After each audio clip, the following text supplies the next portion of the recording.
Paul says, I purpose to know nothing among you except Christ crucified. In other words, when I came, my goal was to remove every barrier of personality, whether you liked Paul or whether you didn't like Paul. My goal was to remove every barrier of culture, right? Corinth is a whole city of great eclecticness. We'll talk a little bit about that more. And remove the background so that Christ and him crucified is the most important thing. You know what I love about the gospel? The gospel limits what I call one-upsmanship. You know somebody like that where whatever story you're telling, they're going to have a better one. Where they're like, oh yeah, well, this one time, right? And you know that. Well, what the gospel does for us is realize that it's not about us. The goal is not that people come away and say, wow, Pastor Ben, he's great. The goal is that people come away and say, wow, Christ is all in all. And so when Paul came to Corinth, that was his goal. Not that people said, hey, have you heard this guy Paul? You need to go. But wow, that you heard what he says about Jesus. And as the church, that's what we should be most focused on. Not our own selves, not what other people say about us or talk about us. Can I ask you this? Does your speech on a regular basis point people to Jesus?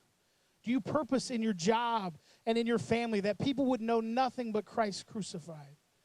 Is that the goal with which you do that? Now, or do we do our job? Yes. Do we talk on the phone? Do we work with people along that way? Yes. But is the goal that people would see you, or is the goal that people would see Jesus in you? How does that change the way you speak? How does that change the way you talk and converse with one another or coworkers or people as we walk down the street, that people would know nothing but Christ crucified?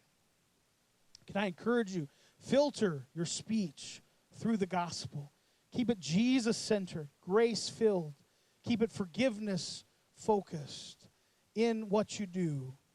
Speech, the tongue, who can tame it, James says. It's a powerful weapon that we can either use to exalt Christ for what he has done or put down Christ so that we can exalt ourselves in the process.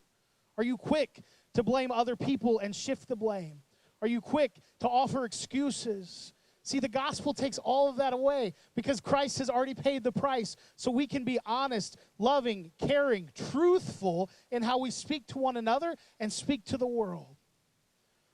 Because our goal at the end of the day is not that people like us. Our goal is that people see Christ. And that we have talked with him in such a manner, not in loftiness, not in wisdom of man or wisdom of the world's speech. We can all play that game, and we see it's nothing. But, oh God, in this conversation, can somebody see you? Even if I don't get to offer the opportunity to share the gospel in this conversation, is that our prayer? Lord, let them not see the wisdom of the world. Let them see the wisdom of who Christ is in me